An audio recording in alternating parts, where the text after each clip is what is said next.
Pessoal, a terceira questão do roteiro de junho fala de um cladograma ou uma árvore filogenética. Essas representações são representações do processo evolutivo de um grupo de seres vivos. Na biologia, a gente não tem dúvidas de que a evolução é um processo que acontece e continua acontecendo, principalmente pela existência do registro fóssil e também daquilo que a gente está presenciando no momento, que é a formação desses variantes, né, do vírus da Covid-19. Um cladograma, ele na verdade é uma linha do tempo. Então aqui embaixo ele representa o passado e aqui em cima eu tenho o presente. Eu posso usar diferentes tipos de representações, como essa da esquerda ou essa da direita, mas representam a mesma coisa.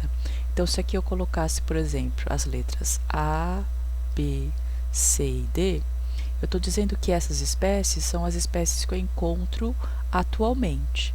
Se eu colocar aqui embaixo uma espécie X, eu estou dizendo que essa espécie ela existiu no passado e que ela não existe mais. Né? Como é que eu sei da existência dela? Por causa dos fósseis que são encontrados. A gente diz, inclusive, que essa espécie X ela pode ser o ancestral comum, o ancestral das espécies A, B e C, que fazem delas, entre aspas, parentes. A mesma coisa aqui na representação à sua direita. Né? Então, eu posso ter aqui as espécies E, F, G, H e I. E eu posso ter aqui, sei lá, uma espécie W. W também é o ancestral comum e ele é conhecido através de fósseis. E a partir da história desse e de outros fósseis, pode-se montar um cladograma ou uma árvore filogenética. Nessas representações, o que a gente precisa perceber? Que em determinados momentos foram encontrados fósseis que indicam características que foram aparecendo, foram se desenvolvendo ao longo do tempo. Então, por exemplo, aqui nesse primeiro cladograma, eu tenho aqui uma característica 1, 2, 3 e 4. E aí, essas características, elas são datadas por causa da existência de fósseis. Então, ao longo do tempo, percebeu-se que essas características foram surgindo. E aí, como é que eu leio esse cladograma? A espécie D é a espécie que contém as características 4, 3, 2 e 1, né? Porque todas elas estão presentes neste grupo. Agora, a espécie C é um grupo de seres vivos que contém as características 3, 2 e 1. B possui as características 2 e 1 e A possui apenas a característica 1. Não significa que A seja mais ou menos evoluído que D. Significa apenas que A está presente na Terra, na superfície da Terra, há mais tempo que a espécie D, que isso deve ter surgido aqui, né? Mas A e D se relacionam porque ambos compartilham essas características e que deveriam estar presentes no ancestral comum. A mesma coisa acontece desse outro lado, né? Como é que a gente monta esse cladograma do lado direito? Então, eu tinha aqui um ancestral comum que tinha uma característica presente em todas elas.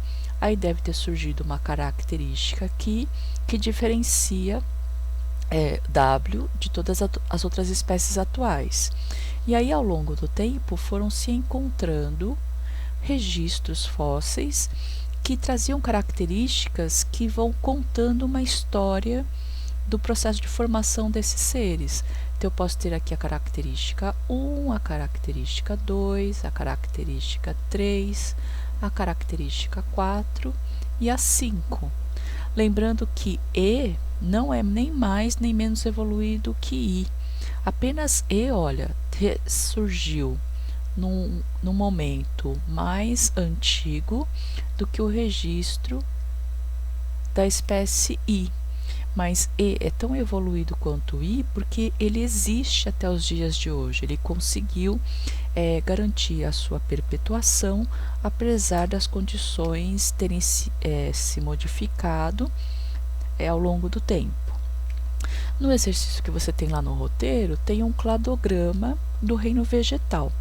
Ele é mais ou menos assim, mas como vocês viram, ele pode ser apresentado também desta forma. É a mesma coisa. Eu escolhi esse daqui porque está mais bonitinho. Então, o que diz o registro fóssil? Que há milhares de anos atrás, lembra, aqui embaixo é o passado, aqui é o presente. Não significa que tem espécies que são mais ou menos evoluídas, mas que são mais antigas ou mais recentes no planeta. Então, deve ter existido um ancestral comum aqui que apresentava a clorofila, né? E que deu origem a dois grandes grupos, um grupo das algas e o grupo das plantas.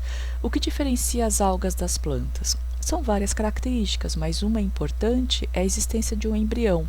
Algas não produzem embriões. Dentre esses seres que produzem embriões, dois grupos foram formados. Esse grupo, formado pelas plantas avasculares, né, que são os musgos, e aí o grupo das plantas que tem vasos condutores de seiva, como é o caso do xilema e do floema. A existência do xilema e floema, que transporta seiva bruta e elaborada, respectivamente, permitiu que as plantas ganhassem tamanho, né, pudessem crescer mais.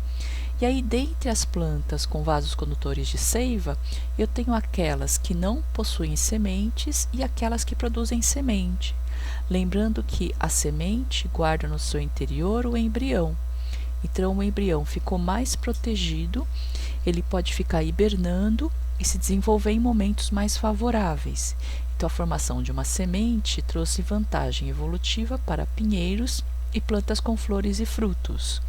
Os frutos, só para a gente não esquecer, são estruturas que apresentam semente no seu interior.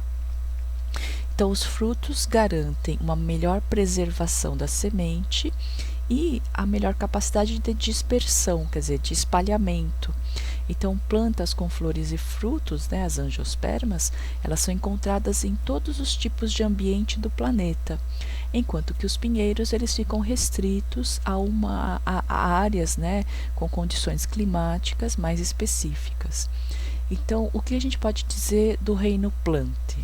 Que as angiospermas são plantas que apresentam frutos, semente, vaso condutor de seiva, embrião e clorofila, enquanto que os pinheiros, eles apresentam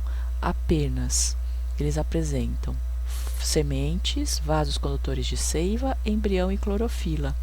As samambaias apresentam vasos condutores de seiva e embrião, enquanto os musgos apresentam apenas embrião e clorofila. E as algas, que são parentes distantes das plantas, compartilham com as plantas a existência da clorofila. Espero que tenha ficado claro. Qualquer dúvida, me escrevam.